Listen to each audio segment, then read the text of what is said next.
que seja realmente considerado um município, é necessário que se tenha em conta alguns requisitos e gostaria de saber, talvez não tenha bem anotado todos, quais pelo menos os requisitos principais que nós temos que ter em conta para que realmente uma determinada subscrição seja denominada de município. Obrigado.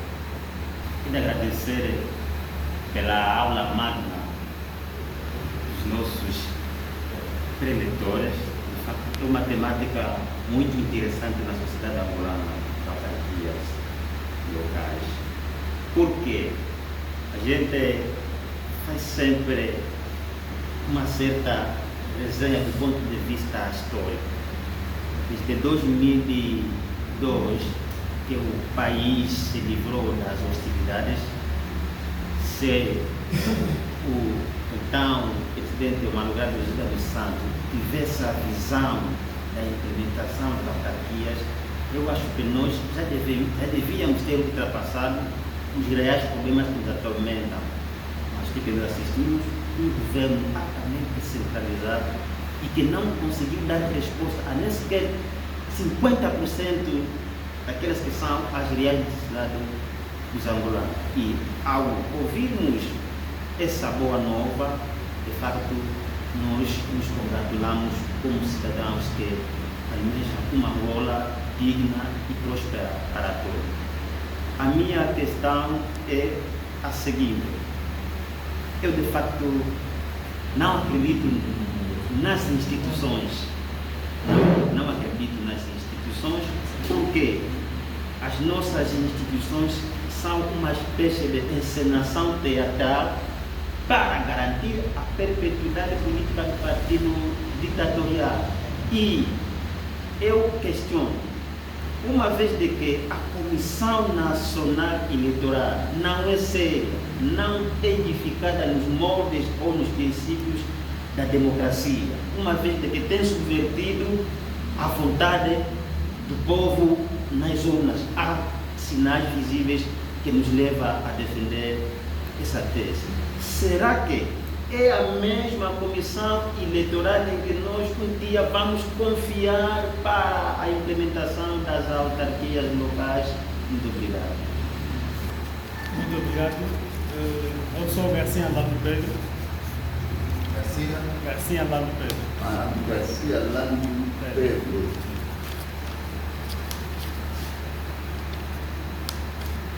Com certeza, acompanhamos devidamente a explanação do nosso tema. Pois é um tema muito importante em nossa realidade atual, angolana. Pois, em primeiro lugar, penso que os nossos partidos oponentes do partido em execução continuem a dar o nosso máximo de apresentação destas propostas, pois essa lei que aprova as autarquias locais deve insistir para que ela, pelo menos uma vez, seja aprovada e para que seja aplicada em nossa nacionalidade. Pois as autarquias são mesmo muito importantes e é um método muito favorável em desenvolvimento de toda a população. Uma vez que o poder é descentralizado, é mesmo do povo, de parte de locais do povo reside, é mais favorável ainda em relação à centralização que se nota, pois lá onde estão não têm apreciado as dificuldades que nós temos passado, mas viver tão perto com um secretário autárquico, um chefe, tal como o chefe da Câmara, perto assim, com a população, dia após dia vai presenciando que a minha população precisa disto, precisa daquilo.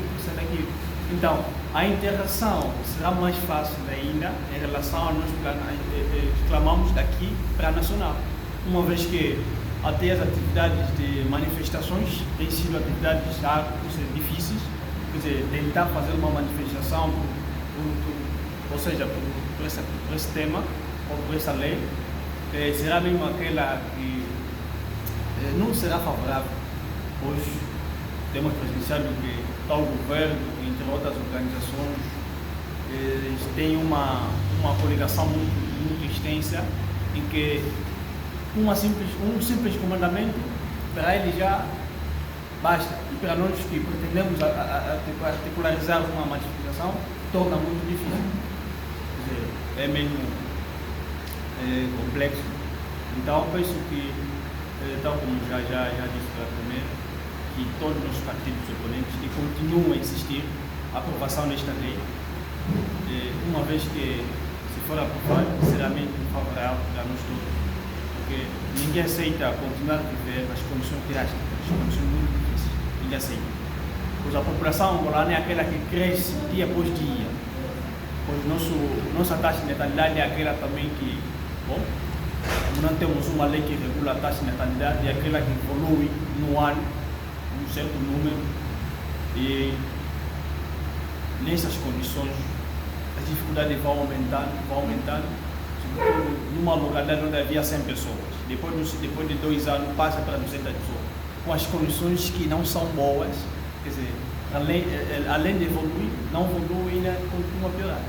Mas, juntamente com as autarquias, haverá um auxílio constante e melhoria por parte do desenvolvimento local e da população de forma individual. Então, por último, agradeço mesmo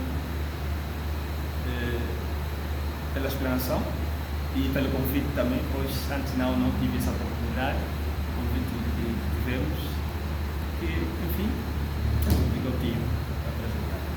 Se consideramos assim, basicamente são a extensão territorial, a densidade populacional e depois o nível de desenvolvimento das infraestruturas e dos equipamentos públicos. Normalmente o município tem um hospital municipal, uma comuna terá quando um centro médico e uma população terá um mínimos. Na nossa lei, mesmo os vários setores organizam-se assim.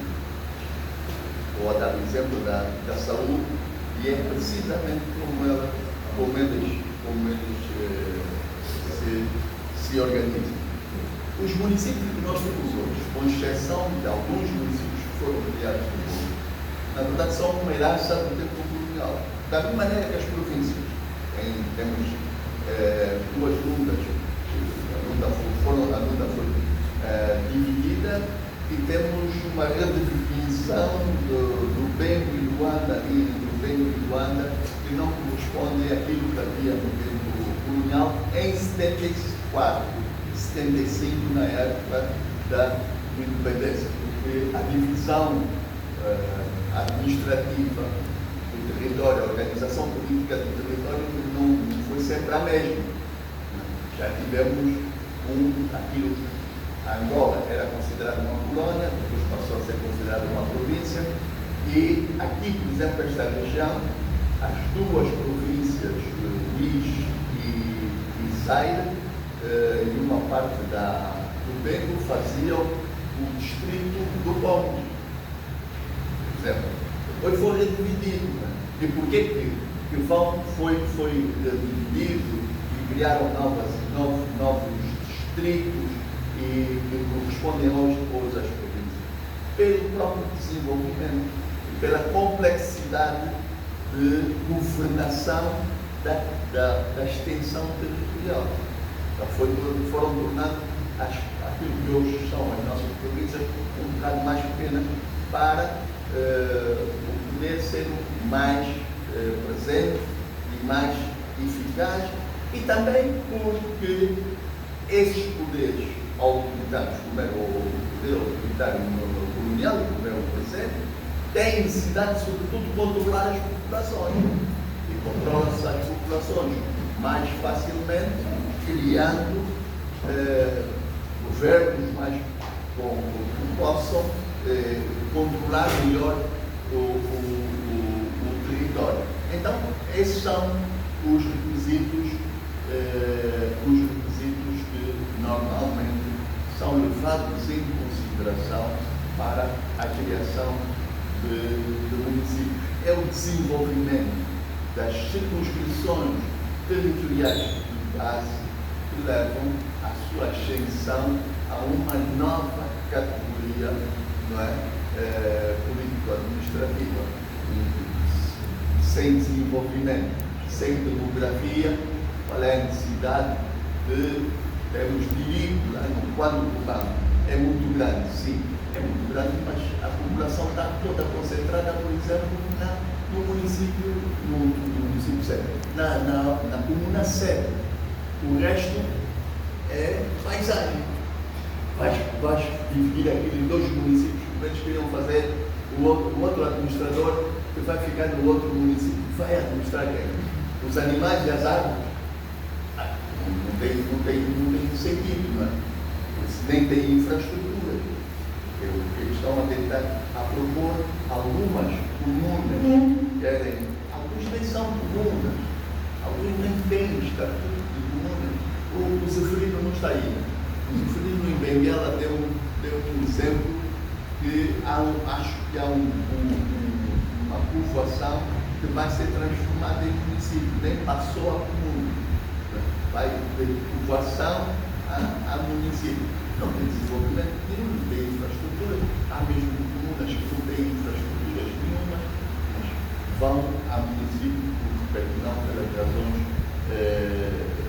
que afligem a Assembleia, mas por questões de controle e, sobretudo, de não perder a hegemonia de poder que têm sobre o território e sobre as pessoas.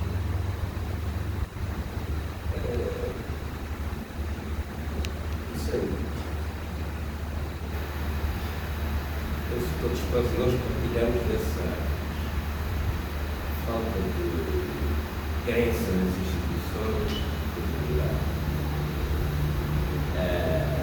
As instituições do Estado, de uma República, são criadas para serem órgãos para todos e que se regem perante leis, todos nós concordamos.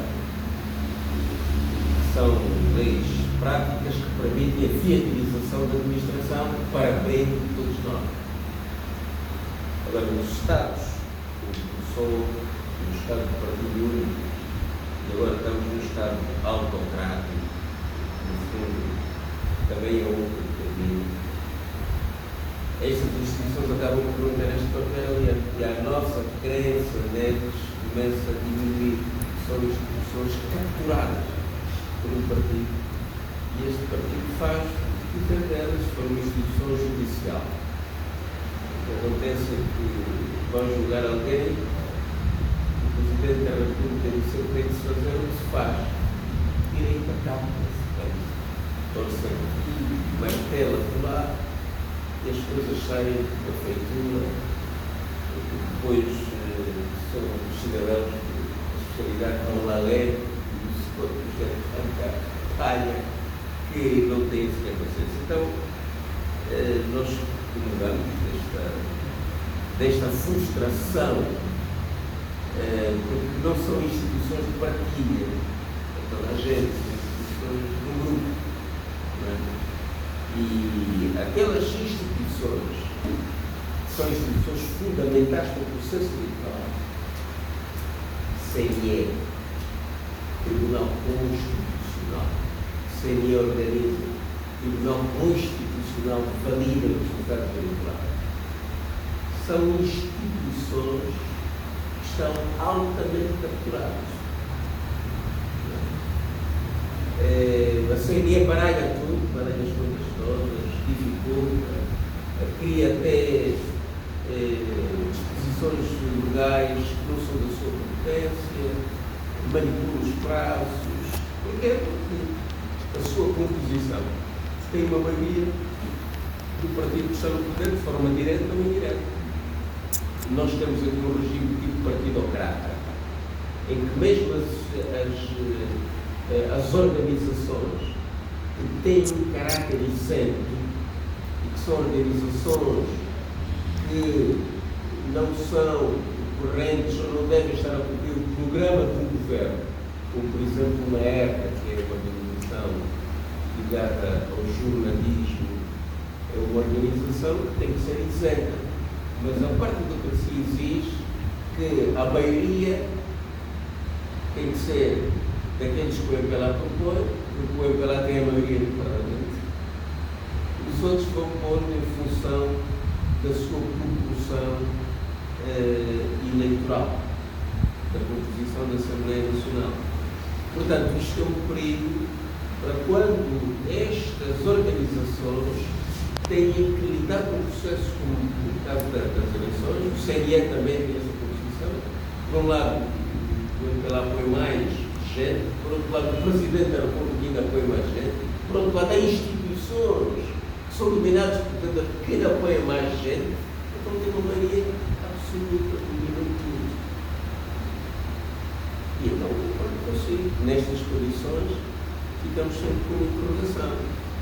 Também o Tribunal Constitucional, o Presidente da República diz, olha, nós queremos ter agora, como é que eles disseram ao longo deste tempo do Tribunal Constitucional? Agora queremos ter 81%, depois queremos ter 71%, 61%, este último ano 51%. Quer dizer, deram ordens para tirar sempre 10%. O povo humano parece ter um eleitorado matemático, não é? Que debita sempre 10% ao MPLA. Mas isto é eles que fazem a repartição, estudam a relação de força, mas isto agora não se assim. Quer alterar a Constituição, tem maioria qualificada, agora ainda mantém este número.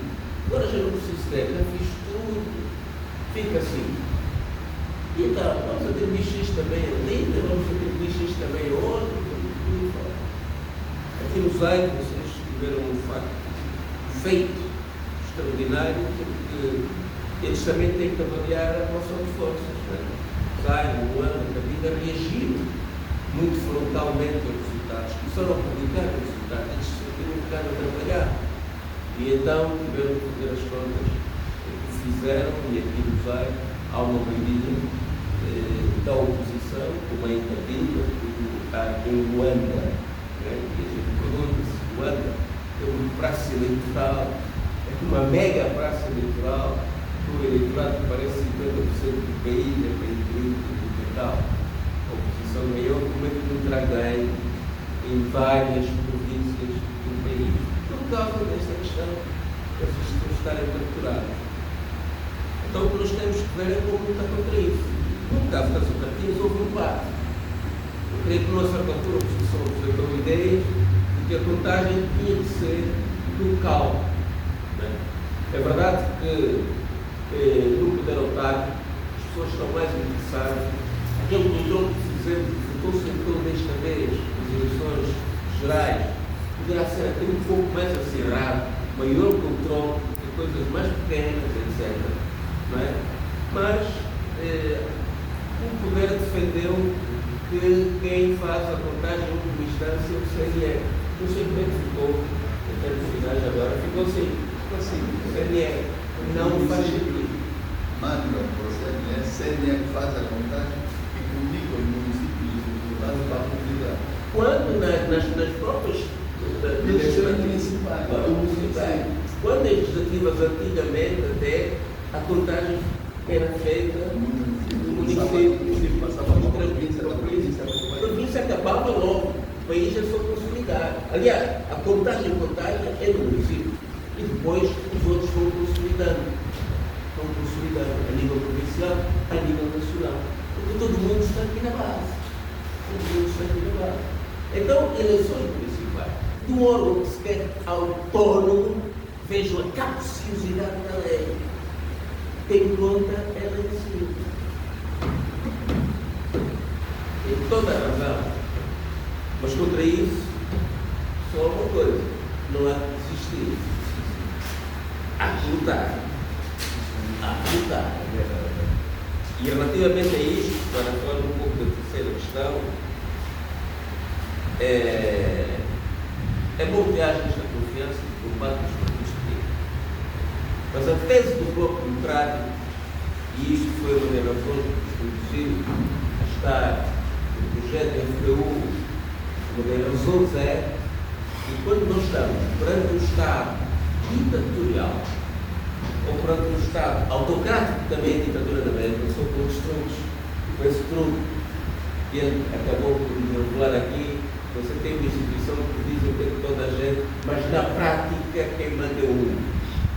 Você tem uma Constituição que dá liberdade daqui e dizer, não é? Mas na prática, quando vai fazer uma manifestação, você é cortado. Quer dizer, há um mas que acaba por deixar cair por terra um grande clausulado da liberdade, etc. Tudo isto.